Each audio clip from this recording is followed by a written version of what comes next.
and welcome back to Neo Psychology of me, your teacher, Mr. Neo, the channel where I teach online psychology lessons for my wonderful students. Today we're carrying on with the memory unit and we're looking at lesson 2, the multi-store model. Let's get started.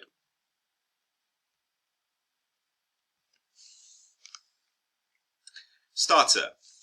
The idea that we have a short and long-term memory is quite widely known and accepted today. But this wasn't always the case. Research like Atkinson and Shiffrin in 1968 created the multi-store model of memory, and that's what we're looking at today. In psychology, a model of something should never be taken as an exact copy of the thing being described, but as a representation of it, like a map of the London Underground. A model of memory provides us with what is essentially an analogy of how memory works. In today's lesson, we'll be looking at the multi-store model of memory. So, we're going to look at the multi-store model of memory and then we're going to discuss and evaluate it. Atkinson and Shiffrin's 1968 multi-store model is an explanation of memory based on 3 separate memory stores and how information is transferred between these stores. It comprises of sensory memory, short-term memory, and long-term memory. It looks like this.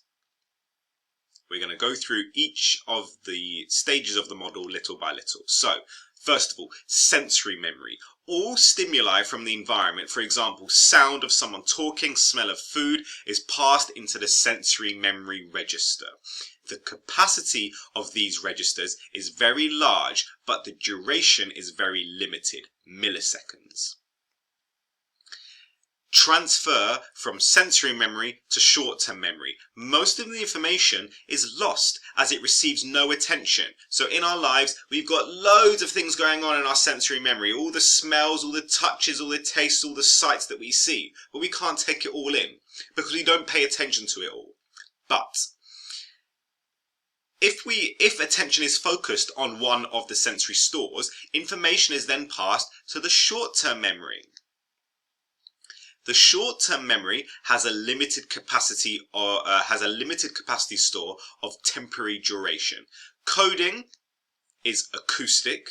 Duration is about 18 seconds unless the information is rehearsed, and capacity is between 5 and 9 items according to Miller, 7 plus or minus 2, before some forgetting occurs.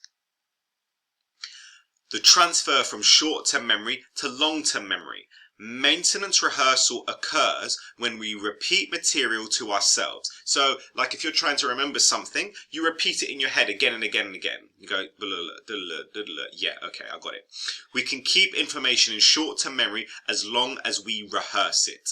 Eventually, rehearsal can lead to information being transferred from the short-term memory to long-term memory.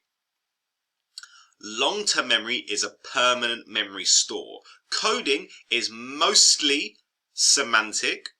Duration is potentially up to a lifetime, and capacity is potentially unlimited.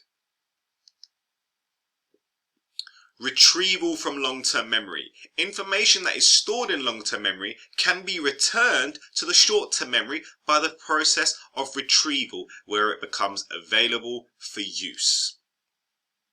And that is the multi-store model of memory.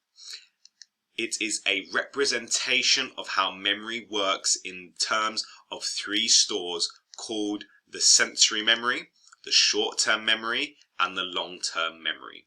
It also describes how information is transferred from one store to another, what makes some memories last and what makes some memories disappear. Here's an application question of Henry Molaison. A case study of a man known as H.M. underwent brain surgery to relieve his epilepsy. Unfortunately for him, the procedure used was in his infancy and not fully understood. Crucially, a part of his brain known as the hippocampus was removed. As a result, he could not form new long-term memories. For example, he would read the same magazine repeatedly without remembering it. He couldn't recall what he had eaten earlier the same day.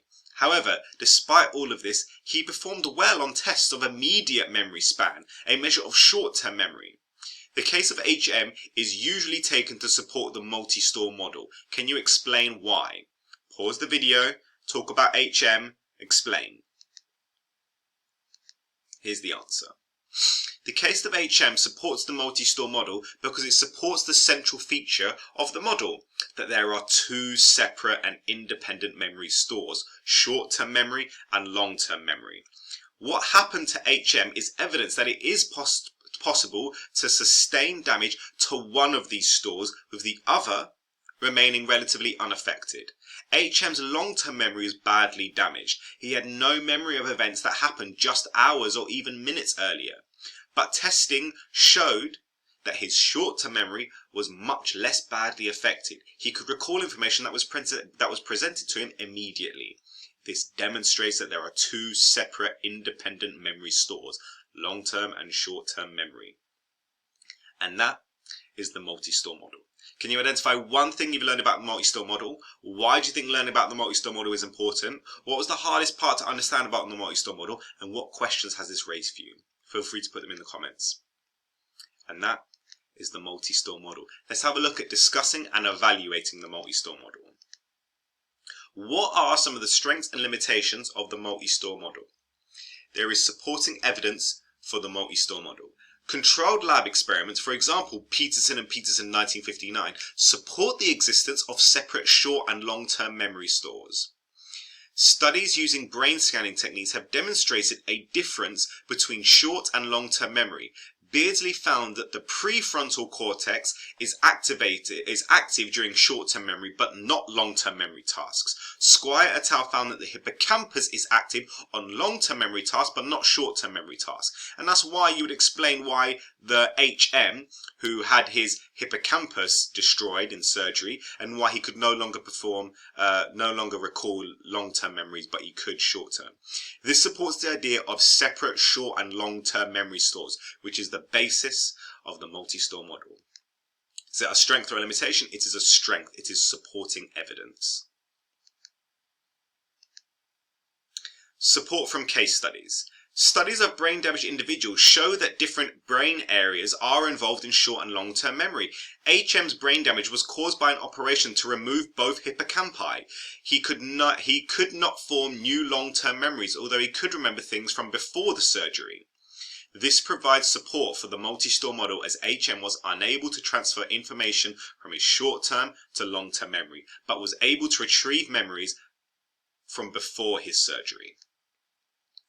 So this is again support from case studies that there are different memory stores. Finally, the multi-store model is argued to be overly simplistic. The multi-store model proposes that the short-term and long-term memory are single stores, but evidence does not support this. The working memory model, Badley and Hitch in 1974, suggests that short-term memory is divided into a number of qualitatively different stores. Research has also found different types of long-term memories, for example, episodic, procedural, and semantic memory. This suggests that the multi-store model provides a simplistic model of memory and does not take into account the different types of short-term and long-term memory. So there are different types of short-term memory, different types of long-term memories that we're going to look at in a later lesson, and this model does not take that into account. So the multi-store model is overly simplistic. That is a limitation.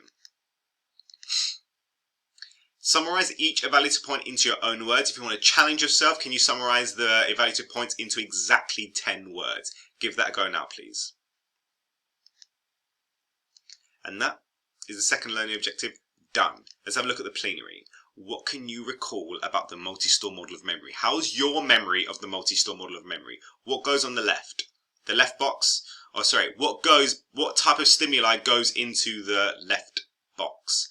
It is an environmental stimuli that goes into the sensory memory store. If you pay attention to it, it then goes into your short-term memory. If you have maintenance rehearsal, it can stay in the short-term memory or go into the long-term memory store. If it's in the long-term memory, you can retrieve it into your short-term memory and then you can discuss it, and that just demonstrates remembering, retrieval. And that is lesson 2, the multi-store model of memory. Next lesson, we're looking at types of long-term memory. Well done, my neo-psychologist. Great job today. I've been Mr. Neo. God bless and peace. I'm feeling like Will, I feel like a prince, I'm feeling myself. I'm loaded with bills, cause I wasn't blessed with no Uncle Phil. Don't know how it feels, I wanted to flex, they told me to chill. I'm making a flip, my life is a flick, now load up the film.